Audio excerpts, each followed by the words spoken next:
እንደምን አላችሁ አባቶች ካህናት፣ ወንድሞች ዲያቆናት፣ ምእመናን፣ አባቶቼ፣ እናቶቼ፣ ወንድሞቼና እህቶቼ እግዚአብሔር አምላክ የሚወዳችሁ ሕፃናት ጭምር የአብ ጸጋ የወልድ ቸርነት የመንፈስ ቅዱስ ኅብረት አንድነት በሁላችን ላይ አድሮ ይኑር። ሰላምታ ይድረሳችሁ። እመቤታችን አትለየን። ከማታ እስከ ጠዋት የጠበቀን ከጠዋት እስከ ማታ እንዲጠብቀን የሱ ቅዱስ ፍቃድ ይሁንልን። ዛሬ ወሳኝ የሆኑ ነገሮች የምንማማርበት ከሆኑት መርሃ ግብሮቻችን አንዱ ስለ ቃላት መመልከት ስለሆነ ፍልሰታ ነው ፍስለታ ነው የሚባለው ይሄ ነገር በጣም ከብዙ ሰዎች ስለምሰማ እሱን እንማማራለን። አማትበን እንጀምር። በስመ አብ ወወልድ ወመንፈስ ቅዱስ አሃዱ አምላክ አሜን። ሰማይን ያለ ምሰሶ ከነ ግሱ የዘረጋ ምድርንም በውሃ ላይ ያለ ካስማ ከነ ልብሱ ያጸና ደመናን ያለ ድምፅ የሚያስጉዘው አየርን ሳይታይ የሚነዳው የሚታየውንም የማይታየውንም የፈጠረ ሁሉን የሚችል አዶናይ ኤልሻዳይ የሰራዊት ጌታ እግዚአብሔር ፈጣሪያችን አባታችን መድኃኒታችን ሕይወታችን እርሱ ከዘላለም እስከ ዘላለም ለስም አጠራሩ ክብር ምስጋና ይግባው። የእመቤታችን ቅድስተ ቅዱሳን ድንግል ማርያምን ፍቅሯን በልቡናችን ጣዕሟን በአንደበታችን ጸጋዋን በሰውነታችን ያሳድርልን። የእናት ልመና ፊት አያስመልስም አንገት አያስቀልስምና በላይ ሰብን በጥርኝ ውሃ ከልጇ ከናዝሬቱ ኢየሱስ ያማልደች የናዝሬቷ ማርያም እኛንም አትርሳን። የመላእክት ጥበቃ የነቢያት የሐዋርያት የጻድቃን የሰማዕታት የደጋግ አባቶችና የደጋግ እናቶቻችን ሁሉ በረከት ለዘላለሙ በሁላችን ይደር። በእናንተም ላይ እንደ ዝናብ ይውረድላችሁ። በሕይወታችሁ ሁሉ እግዚአብሔር ከእናንተ ጋር ይሁን። የምትጨብጡትን ያለምልምላችሁ፣ የምትረግጡትን ያስማርክላችሁ። ጤና ለሌላችሁ ጤና፣ ሀብት ለሌላችሁ ሀብት፣ ስራ ለሌላችሁ ስራ እግዚአብሔር ያድላችሁ። በሕይወታችሁ ሁሉ የተባረከ ትዳር ለሌላችሁ ትዳር ሰጥቶ ቤታችሁን ሁሉ የበረከት ያድርገው። እግዚአብሔር አምላክ ሰኞን ወደ ማክሰኞ ማክሰኞን ወደ ረቡዕ የሚያፈራርቅ እርሱ ኃያሉ አምላክ እግዚአብሔር በሕይወታችን ዘመን ሁሉ አይለየን። እግዚአብሔር ከኛ አስቀድሞ የሞቱትን ያጽድቅልን፣ የታመሙትን ይፈውስልን፣ የተጨነቁትን በተለያየ ፈተና ያሉትን የልቦናቸውን መሻት ይፈጽም፣ የተሰደዱትን ለቤታቸው ያብቃ፣ በእስር ቤት የሚሰቃዩትን የሚማቀቁትን በሕመምም በሆስፒታል በጸበል ስፍራ በቤትም ያሉትን ሁሉ እግዚአብሔር በቅዱስ እጁ ዳብሶ ይፈውስልን። ለእናንተም በረከቱ ረድኤቱን ያድላችሁ። ዛሬ ቅድም እንደገለጽኩላችሁ ብዙ ሰው ሲሳሳት የምሰማው ቃል አለ እና አንዳንዴ በልምድ ይገባና ውስጣችሁ ተቀርቅሮ አልወጣ ይላል እና ቃላቱን ግን ማወቁ ጥሩ ነው። አንዳንድ ሰው ድንገት ገብቶበት ነው፣ ግን እውነት ደግሞ መስሎት የሚሄድ ስላለ ቃላትን በደንብ ማወቅ ጥሩ ነው። እነዚህን ቃላት ማወቅ የሚጠቅመን በትክክለኛ ሀሳቡን ለመረዳት ስለሚጠቅመን ነው።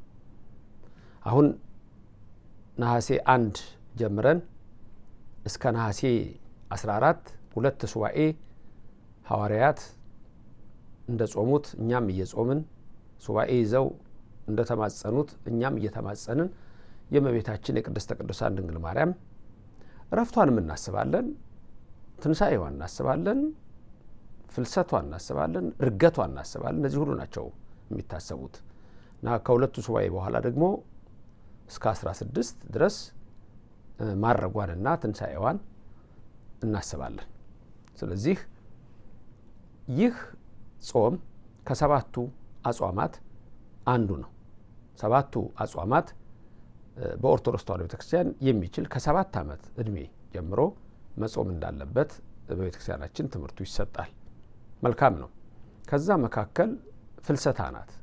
ፍልሰታ በጣም ሕፃናት ሳይቀሩ የሚቆርቡባት፣ ሽማግሌዎች፣ አሮጊቶች ደስ እያላቸው ወደ መቅደሱ የሚሄዱበት ልዩ የሆነ የአጽዋማት ከተባሉት አንዱ ትልቁ የበረከት ጊዜያችንና ሰዓታችን ነው።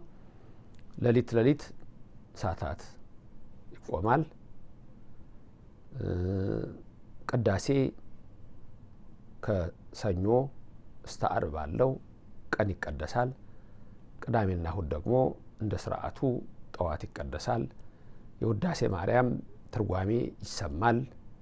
የቅዳሴ ማርያም ትርጓሜ ይሰማል። ትምህርተ ወንጌል ይሰጣል። እግዚአብሔር አምላክን በተለየ መልኩ የምናስብባት ልዩ የሆነች ሰዓት ናት። በዚች በሁለት ሱባኤ ውስጥ የብዙ ሰዎች የልቦን ሀሳብ ይፈጸማል። እግዚአብሔር የእናንተንም ይፈጽምላችሁ፣ ይፈጸማል። የሚማጸኑ ሁሉ ያገኛሉ። ስለዚህ በአብዛኛው ብዙ ክርስቲያን ሱባኤ የሚገባበት ሰዓት ነው። ወደ አንድ ቦታ ሄዶ ተወስኖ ሱባኤ ባይገባም በየቀኑ እያስቀደሰ ስራውን የሚሰራው ሰው ስራውን እየሰራ እግዚአብሔርን የሚያመሰግንበት ትልቅ የበረከት ጊዜ ነውና እግዚአብሔር አምላካችን በረድኤቱ በቸርነቱ አሁንም ከኛ ጋር ይሁን። እመቤታችንም በብርሃን መስቀሏ አባ ኤፍሬምን እንደባረከችው እናንተንም ተባርካችሁ ልጇ ወዳጇ ኢየሱስ ክርስቶስ እኔንም ባሪያው እናንተንም በረድኤት አይለየን። መልካም አንድ ነገር ብቻ ነው ዛሬ ልላችሁ የመጣሁት። የምንማማረው ያልኳችሁ ቃሉን ነው። ይህ ምንድነው? እንዴት ነው የሚባለው? እንዴት ነው የምትሉት እናንተ? ወይስ ሰምታችሁ ታውቃላችሁ? ሁለት አይነት አነጋገር። አንድ ፍልሰታ፣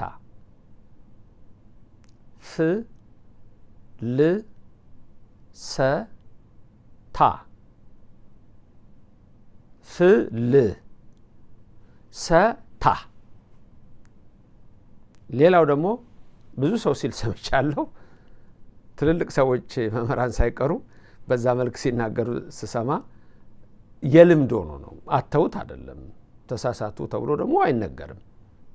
የልምድ ጉዳይ ነው እና ምን ብለው ሲናገሩ ሰማለሁ ወይም እናንተ ስትሉ ፍስለታ ከብዙ ሰው ሰምቻለሁ። የትኛው ነው ፍልሰታ ነው ፍስለታ ነው መባል ያለበት የሚለው ነው? እስቲ ትንሽ አንድ ቃል ልስጣችሁ፣ ጻፉ። ፍልሰታ ወይስ ፍስለታ? እኔ እየመረቅኳችሁ በቤታችን በረከት አምላክ ይባርካችሁና ጻፉ። ለአባ ኤፍሬም የተገለጠች ለእናንተም ትገለጥላችሁ። ለአባ ሕርያቆስ ምስጢር የገለጸች ለእናንተም ትግለጽላችሁ። ለአባ ጊዮርጊስ ማስተዋልን የሰጠች ለእናንተም ትስጣችሁ። ለቅዱስ ያሬድ ጥበቡን ያደለች ለእናንተም ታድላችሁ። ለአባ ጽጌ ድንግል ጥበቡን የሰጠች እመብርሃን ለእናንተም ትስጣችሁ። በላይ ሰብን በጥርኝ ውሃ ያማለደች እናንተንም ታማልዳችሁ። ልጇ ወዳጇ ኢየሱስ ክርስቶስ በረድኤት አይለየን። መልካም። ምንድን የጻፋችሁት? የትኛውን? ፍስለታ ብላችሁ ጻፋችሁ ወይስ ፍልሰታ ብላችሁ ጻፋችሁ? መነሻ ግሱ በግዕዙ ፈለሰ የሚል ግስ ነው። ግስ ቨርብ የምንለው ነው በእንግሊዝኛው። የግዕዝ ግስ ሁልጊዜ የሚነሳው ከዚህ በፊት ብያችሁ ከሆነ በሶስተኛ መደብ ጾታ ወንድ ቁጥር ነጠላ ነው። ሰርድ ፐርሰን ሲንጉላር ነው። ጾታውም ወንድ ነው። ጀንደሩ ሜል ነው። ያም በግዕዙ ምንድነው የምንለው? በመራሕያኑ ስንሄድ ውእቱ የሚለው ነው። ውእቱ የሚለው ቃል በእንግሊዘኛው የትኛውን ነው የሚተካው? ፕሮናውን ተውላጠ ስሙን ሂ የሚለውን ነው። ሂ የግዕዝ ወርድ ግስ ሲነሳ የሚነሳው መነሻችን በሶስተኛ መደብ ጾታ ወንድ ቁጥር ነጠላ ነው። እሱም ውእቱ የሚለው ነው። ስለዚህ የፍስለታ ብለው የሚሳሳቱ ሰዎች አሉ፣ ፍልሰታ ብለው በትክክሉ የሚናገሩ አሉ። ስለዚህ ፍልሰታ የሚለው ቃል ግሱ መነሻው ፈለሰ የሚል ነው። ፈለሰ። አሁን ይሄ ፈለሰ የሚባለው በአብዛኛው በቀተለ ቤት የሚባል አለ፣ በዛ የሚሄድ ነው። በቀተለ ቤት ማለት ቀተለ ሲገሰስ ኮንጁጌት ሲደረግ የሚዘረዘራል። እርባታ እንለዋለን እኛ። ቀተለ ይቀትል፣ ይቅትል፣ ይቅትል፣ ቀቲል፣ ቀቲሎት እያልን እንሄዳለን። ስለዚህ በዚህ መሰረት ፈለሰ የሚለው ፈለሰ ይፈልስ፣ ይፍልስ፣ ይፍልስ፣ ፈሊስ፣ ፈሊሶት እያለ ይሄዳል። ፈላሲ፣ ፈላሲያን፣ ፈላሲት፣ ፈላሲያት እያለ የነጠላና የብዙን እያደረገ ይሄዳል። ወደ እያንዳንዱ ሲዘረዘር ለምሳሌ ይሄ በውእቱ ነው። በአነ ሲሆን ግን ፈለሰ የሚለው ለአነ አነ ፈለስኩ ይሆናል። ፈለስኩ ይሆናል። እርባታውን በዛው መንገድ ይሄዳል። ለአንተ ከሆነ ዩ ለሚለው ፈለስከ ይሆናል። ዩ ለሴቷ ከሆነ ፈለስኪ ይሆናል። በግሱ መነሻው ግን ፈለሰ የሚለው ለወንድ ይሆንና ለሴት ሲሆን ትጨመርና ፈለሰ፣ ፈለሰት የሚል ትርጉም ይኖራል። ፈለሰ ማለት የተለያየ ብዙ ትርጉም ሲኖረው አሁን ከምናየው የእመቤታችን በአልጋ ግን ከአንድ ቦታ ወደ አንድ ቦታ መሄድን የሚያመለክት ነው። ከአንድ ቦታ ወደ አንድ ቦታ መሄድን ያመለክታል። ብዙ ጊዜ ድንገትኛ በእኛ ቤተ እስራኤል የሚባሉ አሉ አይደለም? ቤተ እስራኤል እምነቱን ይዘው የጠበቁ ኢትዮጵያውያን ቤተ እስራኤል ይባላሉ። በተለምዶ ምን ብለው ይጠሯቸዋል? ፈላሻ ይሏቸዋል። በተለምዶ እንደሱ የሚሉ ሰዎች ሰምቻለሁ ይባላል። አሁን ያ የሚባለው በተለምዶ የሚባለው ፈላሻ የሚለው ይሄ ፈለሰ ከዕብራይስጡም ጋር ተመሳሳይ ነው። በዕብራይስጡ ሰ እኛ ብለን የምንለው እነሱ እንደ ሸም ነው የሚጠሩት። በአብዛኛው አላቸው እንደ ልክ የኛን እንዲህ ያለችዋን ሰና ከላይ እንዲቀጠልባታል ሰና ሸሆና ትሆናለች። ለምሳሌ እኛ ሙሴ ነው የምንለው፣ እነሱ ግን ሴ አይደለም እንደ ሼ ነው የሚጠቀሙት። ሰ የምንለውን እንደ ሸ ነው። ስለዚህ ፈላሲ ብለን የምንጠራውን እነሱ በሺ ሊጠሩት ይችላሉ። ሲ የምንለውን ፈለሰ የምንለውን በሸ ሊጠሩት ይችላሉ። ከዕብራይስጡ ጋር በጣም ተመሳሳይ ነው። ዕብራይስጥ፣ ግዕዝ፣ አረብኛ፣ አራማይክ እነዚህ በጣም ተመሳሳይነት ያላቸው ቋንቋዎች ናቸው። ስለዚህ ፈለሰ ማለት ከአንድ ቦታ ወደ አንድ ቦታ ሄደ። ፈለሰት ማለት ከአንድ ቦታ ወደ አንድ ቦታ ሄደች። ለእመቤታችን አሁን የሚሆነው ፍስለታ የሚል አይደለም። ፍስለታ ከሆነ ስ ቀደመች፣ ፍስ ነው የሆነው። መሆን የነበረበት ምንድነው? ፍል ነው። ግሱ ምንድነው? ፈለሰ ነው። ስለዚህ ፈለሰ ከሆነ ፍል ነው እንጂ ፍስ አይሆንም። ፍስ ሊሆን የሚችለው ምን ቢሆን ነበረ? ፍስለታ ካለ ፈሰለ የሚል ግስ መኖርበት። እንደዛ የሚባል ነገር የለም። ፈሰለ አይደለም፣ ፈለሰ ነው። ደግማችሁ ንገሩኝ። ፈለሰ፣ ፈለሰ፣ ፈለሰ፣ ፈለሰት፣ ፈለሰት፣ ፈለሰት። የግሱን ላስብላችሁ። ከኔ ቀጥለው በሉ ከኔ ቀጥላችሁ በሉ። ፈለሰ፣ ይፈልስ፣ ይፍልስ፣ ይፍልስ፣ ፈሊስ፣ ፈሊሶት። ይበቃችኋል። አሁን ገብቷችኋል። ፈለሰ ስለሆነ ለሴቷ ፈለሰት ሲሆን ለሴቷ እንደ ሩቅ አድርገነው ስንጠቀም ምንድነው የምንለው? ፈለሰት የሚለው ወደ ፍልሰታ ወደሚለው ይወሰዳል። የሷ መፍለስ ማለት ነው። ፍልሰታ የሷ መፍለስ። ፍስለታ አትበሉ። ሁለተኛ ካፋችሁ አይውጣ አትበሉት። ልምዱን ለውጡት። በልምድ ገብቶ ነው አልወጣ የሚለው። ስለዚህ አስወጡት። ፍስለታ እንዳትሉ። ፍልሰታ፣ ፍልሰታ ዳሽ፣ ፍልሰታ ለማ ስትሉ ፍልሰታ ለማርያም ይሆናል። ፍልሰታ ለማርያም የእመቤታችን ፍልሰት ከየት ወዴት? ፍልሰታ ለማርያም ስንል ከዚህ ስጋዋ ወደ መንግስተ ሰማያት የገባችበትን ነው የምናስበው። ወደ መንግስተ ሰማያት የሄደችበትን ነው የምናስበው። ፍልሰታ የምንለው የእመቤታችን ከዚህ ዓለም ያለውን ነው። ነገ የምንመለከተው ነገር አለ። ዋና ዋና አብይ በዓሎችን የእመቤታችንን ይሄን ጨምሮ የምነግራችሁ ነገሮች አሉ። ምን ምን እንደምናከብር ነግራችኋለሁ። አሁን ግን ቃሉ ላይ ነው ዛሬ ያልየነውና ቃሉን ራሱ ማወቅ አንድ ትልቅ ነገር ነውና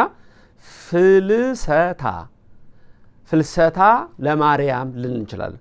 ለምሳሌ ፍልሰተ ስጋሃ ልንል እንችላለን። የስጋዋ ፍልሰተ ስጋዋ የእመቤታችን የስጋዋ ፍልሰት ለማለት ነው። ፍልሰተ ስጋኪ ብንላት ደግሞ ፍልሰተ አርገ ነው ፍልሰተ ስጋኪ ብንል የስጋሽ ፍልሰት ማለት ነው። ስለዚህ ፍስለታ አይባልም። የሚባለው ምንድነው? ፍልሰታ ፍልሰታ። በዚህ በፍልሰታ ውስጥ ብዙ በረከት የሚገኝበት ነው። በየቀኑ ትምህርት ይኖረናል። ከነሐሴ 1 ጀምሮ ነሐሴ 1 ነሐሴ 2 ነሐሴ 3 እያልን የተዘጋጁ ትምህርቶች አሉ። እነሱን ትምህርቶች እንማራለን። ሁለት ነው ዘንድሮ ሁለት ትምህርት ነው የምንማረው። አጭር ደቂቃ ነው። ስለዚህ ምንም ሳትደክሙና ሳትሰለቹ እነዚህን ትምህርቶች ካሁኑ እንድትከታተሉ አደራ እላለሁ። ሁለት ናቸው። እነዚህን አደራ እላለሁ እንድትከታተሉ። ለዛሬ ግን አሁን አነጋገሩን ፍልሰታ ነው እንጂ ፍስለታ አይባልም። ቃሉ ከአንድ ቦታ ወደ አንድ ቦታ መሄድ ነው። በዚህ አጋጣሚ የቅዱስ ጊዮርጊስም ፍስለታ ሳይሆን ፍልሰታ ብለን ለእመቤታችን እንደምንሰጠው ለቅዱስ ጊዮርጊስ ደግሞ ፍልሰቱ የምንለው የእሱ ደግሞ የስጋው ፍልሰቱ የቅዱስ ጊዮርጊስ ከእናት ጋር አድርግልኝ ብሎ ነሐሴ 16 ላይ እሱም ይታሰባል እና ጾሙ አጠቃላይ ጾመ ፍልሰታ ተብሎ ተሰይሟል። አያችሁ፣ ስያሜው በዚህ ነው። ጾመ ፍልሰታ ተብሎ ተሰይሟል። ጾመ እርገታ አላልነውም፣ ጾመ ትንሣኤ አላልነውም፣ ፍልሰታ ነው ያልነው። ለምን? ከዚህ ዓለም መንግሥተ ሰማያት በተለይ መግባቷን በግልጽ ለመናገር ነው። እሺ፣ ምክንያቱም እመቤታችን ብቻ ነች መንግሥተ ሰማያት የገባችው፣ ሌላ ሰው አልገባም። እመቤታችን ብቻ መንግሥተ ሰማያት ናት። መዝሙር 44 ቁጥር 9 ላይ ወትቀውም ንግሥት በየማነ ከሚለው ይህንን የሚያሳይ ነው። ንግሥቲቱ በቀኝ ትቆማለች ያለው ንግሥት ነችና በመንግሥተ ሰማያት ብቸኛ ያለችው እመቤታችን ናት። ልጇ ወዳጇ እሷ መልጃ ይማራችሁ። የአብ ጸጋ የወልድ ቸርነት የመንፈስ ቅዱስ ኅብረት አንድነት ከእኛ ጋር ይሁን። የሰማችሁት ደስ ካላችሁ ሌሎች ሰዎች አዳርሱት። በአፋችሁም አስተምሩ። ላይክና ሼር በማድረግ አድርሱ። ላይክና ሼር በማድረግ ሁሌ የምትተባበሩትን ሁሉ የእግዚአብሔር ቃል ለሌላው ሰው እንዲደርስ እግዚአብሔር ደግሞ የእናንተን ልመና ፈጽሞ ሰምቶ ይፈጽምላችሁ ያደርግላችሁ። አዲስ የሆናችሁ ሰብስክራይብ በማድረግ ሁልጊዜ በየጊዜው የሚሰጠውን ትምህርት ተከታተሉ። በዚህ ሱባኤም ወስናችሁ አብረን እንድንጸና፣ እንድንሰማ፣ እንድንማር የእሱ ቅዱስ ፈቃድ ይሁንልን። አነሳስቶ ላስጀመረን አስጀምሮ ላስፈጸመን ኃያል አምላክ ክብርና ምስጋና ይግባው።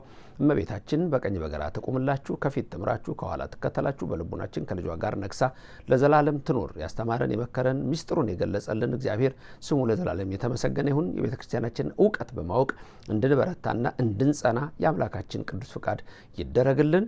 ዛሬ የተማርነው ፍስለታ አይባልም። ምን የሚባለው?